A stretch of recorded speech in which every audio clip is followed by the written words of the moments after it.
Tom Aspinall is finally speaking up about that long-delayed heavyweight fight with Jon Jones, but instead of throwing shade, he's being real. Surprisingly, Tom actually understands why Jon is hesitating, and honestly, who wouldn't? Tom said it himself, Jones has every reason to be cautious. Going up against someone younger, faster, more powerful, someone who could actually knock him out, isn't the way any legend wants to end their career. That's not a good look for someone who's called one of the greatest of all time. But Tom isn't just talking trash, he backed it up. He listed out the things he believes he does better than Jones. He says he's got speed, he's got better movement, his striking is more creative, he even moves like a middleweight, not a heavyweight, and while most heavyweights are slow and rely on big punches, Tom has slick grappling skills too. He's sharp, he's dangerous, and he sees holes in Jones's game. Jon Jones isn't young anymore, and Tom is confident that's where he can take advantage.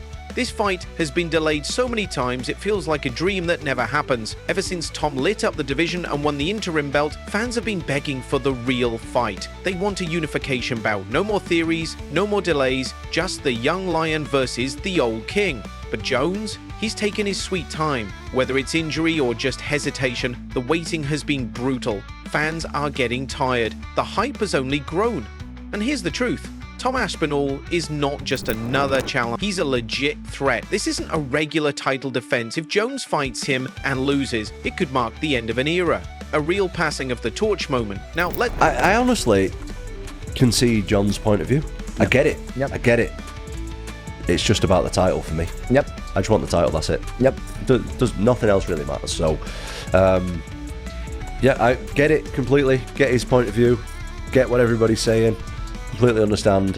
I just want to prove I'm the best. That's all. I think a lot of people look at me and think I'm not that big and heavy, but I'm 250, 255, 12% body fat. So damn. One of the reasons that I'm very successful with my style, and again, I don't want to give too much away, but because I'm very, very athletic for the size. You are. My balance is great. My agility is great. That is, as well as other things, but that is a big advantage that I've got in the heavyweight division. Yep. A lot of people are slow, ploddy, got no balance, they've got no distance control, they can't move in and out fast or anything like that. I train with light heavyweights, and I generally find it a lot harder to train with the light heavyweights than I do the heavyweights. Let's talk about what went down on Michael Bisping and Paul Felder's podcast. They weren't throwing hate at Alex Pereira or Jiri Prochazka for saying no to a short-notice fight with Magomed Ankalaev. Actually, they respected the decision. They pointed out something important. Pereira has always shown up for the UFC. When big events were falling apart, when a fighter dropped out, Alex stepped in. He fought on short notice, he made pay-per-views worth watching, and he brought knockouts, drama, and a fan base. So, now that he's being offered a rematch with someone as dangerous and tactical as Ankalaev, Bisping and Felder both said the same thing: give the man time. This isn't just any fight. Ankalaev is tricky, technical, and frustrating. You don't rush into a fight like that. You need a real camp, real prep, real strategy. And Alex knows that. Same with Jiri. They're warriors, but they're smart. There's a time to jump into war and a time to sharpen your weapons. Fans always want chaos and action, but behind the scenes, these fighters are grinding hard. It's not just fists and kicks, it's hours of work, timing, and strategy. Alex has done more than enough already, so if he wants to wait and prepare, it doesn't make him weak, it makes the rematch even better when it finally happens. I don't blame Jiri Prochazka, and I don't blame Pereira, to be honest. I mean, it wasn't short notice. This was a couple of weeks ago now.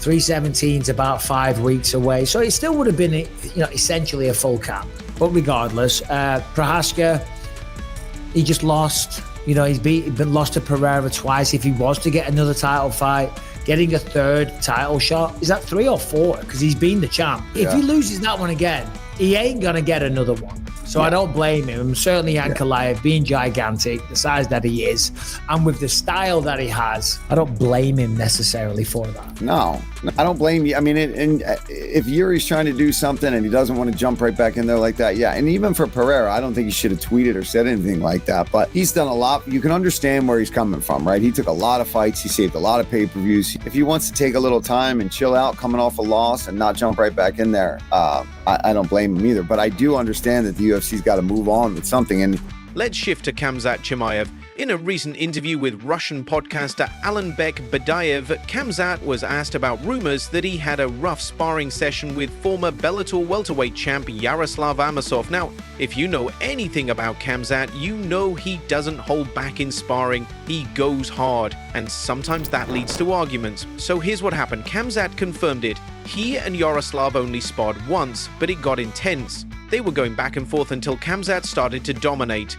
That's when Yaroslav had enough. He took off his gloves, threw them on the mat and said, "I'm never sparring with you again, you hit too hard." Khamzat didn't deny it at all. He said, yes, it's true. He always goes hard. That's what his coach taught him. Sparring is not playtime, and some fighters don't like that. When Yaroslav left the gym, Khamzat admitted he got mad. He even said a few harsh words, but it wasn't personal. It's just how he's wired. He was raised differently. For Khamzat, whether it's practice or a real fight, it's war. He likes the pain. He embraces it.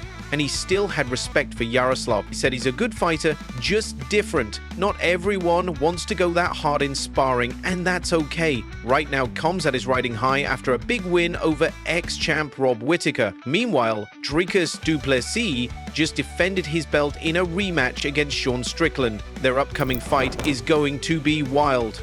Both have promised to stand and trade, no running, no dodging, just a war in the middle of the octagon. But here's the question. Will Khamzat dominate DDP and take that belt, or will Dricus' awkward movement and endless stamina be too much for the Chechen warrior? Let us know your thoughts in the comments now. Let's talk Jon Jones again. He finally broke his silence after fans got louder and louder, accusing him of holding up the division. It's been 6 months since his last fight at UFC 309, where he beat Stipe Miocic. And still, there's no clear update on what's next. When someone asked him online if he's retired, Jones answered on Twitter, "I don't know if I want to call it retired.